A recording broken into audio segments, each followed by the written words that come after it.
संसार के हर प्राणी, वस्तु, स्थान, भाव, दशा आदि का नाम होता है। नाम से ही प्राणी, वस्तु आदि की पहचान होती है। व्याकरण में नाम को ही संज्ञा कहते हैं। जैसे व्यक्तियों के नाम, प्राणियों के नाम, स्थानों के नाम, वस्तुओं के नाम, इमारतों के नाम, भावों के नाम। इस प्रकार किसी व्यक्ति, प्राणी, वस्तु, स्थान, इमारत व भाव के नाम को संज्ञा कहते हैं। संज्ञा के 3 प्रकार हैं। पहला है जातिवाचक संज्ञा, दूसरा व्यक्तिवाचक संज्ञा और तीसरा है भाववाचक संज्ञा। जातिवाचक संज्ञा यानी जिन संज्ञा शब्दों से एक ही जाति या वर्ग के सभी प्राणियों, स्थानों, वस्तुओं आदि का बोध होता है, उन्हें जातिवाचक संज्ञा कहते हैं। जैसे कि पुरुष, स्त्री, गाय, मेज, कुर्सी, नदी, पहाड़, घर, पेड़ आदि। कुछ उदाहरण इस प्रकार है, जैसे धातुओं के नाम सोना, चांदी, लोहा, पीतल, तांबा आदि। फल फूलों के नाम आम, पपीता आदि।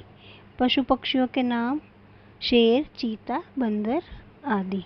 वस्तुओं के नाम मेज, कुर्सी, कलम, पुस्तक आदि। वस्तुओं के नाम नदी, पहाड़, समुद्र आदि।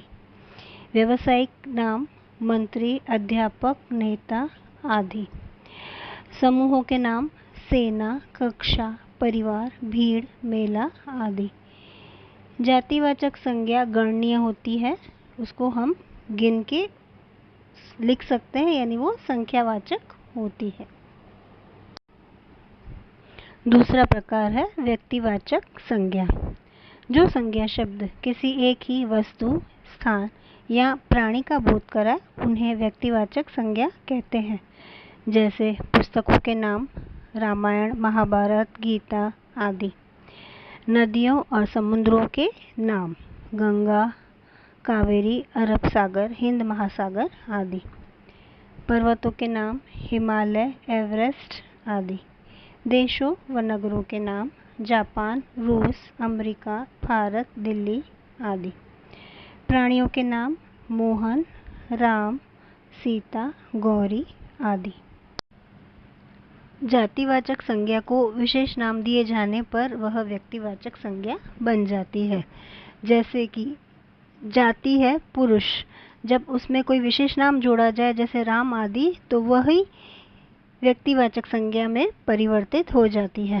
वैसे ही जैसे स्त्री, यह क्या है, एक जातिवाचक संज्ञा है, पर उसमें अगर नाम आता है स्त्री का सीता, तो वह बन जाएगी व्यक्तिवाचक संज्ञा। उसी तरह कवि जातिवाचक संज्ञा है, और अगर उसमें कवि का नाम आ जाए जैसे कबीर, तो वह क्या बन जाएगी, व्यक्तिवाचक संज्ञा। संज्ञा के तीसरे प्रकार का अध्ययन हम चौथे पाठ के अंत में करेंगे। शब्द के जिस रूप से पता चले कि वह स्त्री जाति का है या पुरुष जाति का, उसे ही व्याकरण में लिंग कहते हैं। लिंग 2 प्रकार के होते हैं, पुल्लिंग और स्त्रीलिंग। पुल्लिंग पुरुष जाति का बोध कराने वाले शब्द को पुल्लिंग कहते हैं, जैसे भाई, लड़का, दादा, पिता आदि। स्त्रीलिंग स्त्री जाति का बोध कराने वाले शब्दों को स्त्रीलिंग कहते हैं, जैसे बहन, लड़की, दादी, माँ आदि। वस्तुएं भी पुल्लिंग तथा स्त्रीलिंग में वर्गीकृत होती हैं, जैसे कि पंखा, अखबार, खिलौना, बस्ता, कलम आदि पुल्लिंग है। साइकिल, दुकान, मेज, कुर्सी, बोरी आदि स्त्रीलिंग है।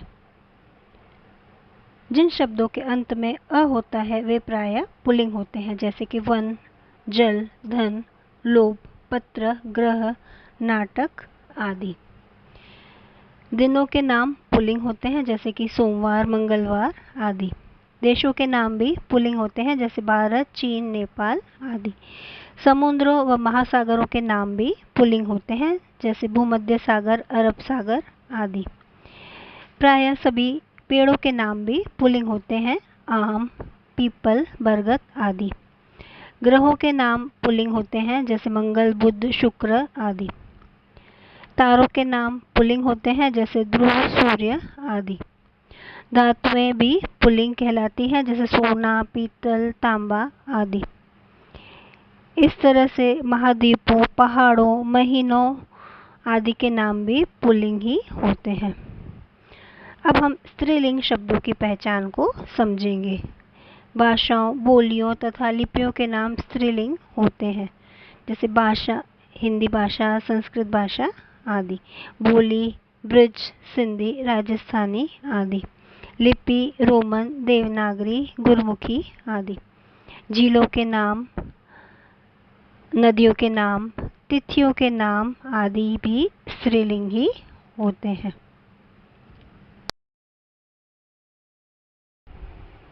आपने घर में अपनी दादी नानी से रोचक कहानियाँ सुनी होगी। कहानी लेखन एक विशिष्ट कला है। कहानी लिखते समय इन बातों का हमें ध्यान रखना चाहिए। पहला है रूपरेखा। कहानी लिखने से पहले कहानी की रूपरेखा को सावधानी पूर्वक पढ़ लेना चाहिए। इससे कहानी अच्छे से समझ में आ जाएगी और फिर वह कल्पना शक्ति का उपयोग कर कहानी का विस्तार किया जा सकता है। दूसरा है वर्णन और विस्तार। कहानी की रूपरेखा के आधार पर केवल एक एक वाक्य लिख देने से ही कहानी नहीं बनती। वर्णन, विस्तार और वार्तालाप ही कहानी में जान डालते हैं। कहानी में घटना, स्थान और पात्र एवं दृश्य का वर्णन कर उसका विस्तार करना चाहिए। तीसरा मुद्दा है जो हमें ध्यान में रखना चाहिए, वो है परिच्छेदों का विभाजन। पूरी कहानी को कभी भी एक ही परिच्छेद में समाप्त नहीं करना चाहिए।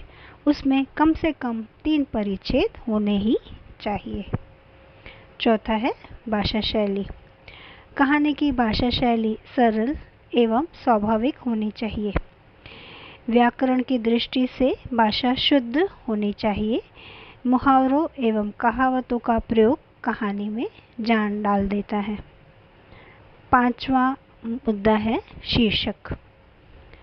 कहानी का शीर्षक कथा वस्तु से संबंधित तथा छोटा और रोचक होना चाहिए, जो कि कहानी के संदेश को दर्शाता है। अगर इन सब मुद्दों को ध्यान में रखेंगे तो कहानी को हम बहुत ही अच्छे से लिख सकते हैं।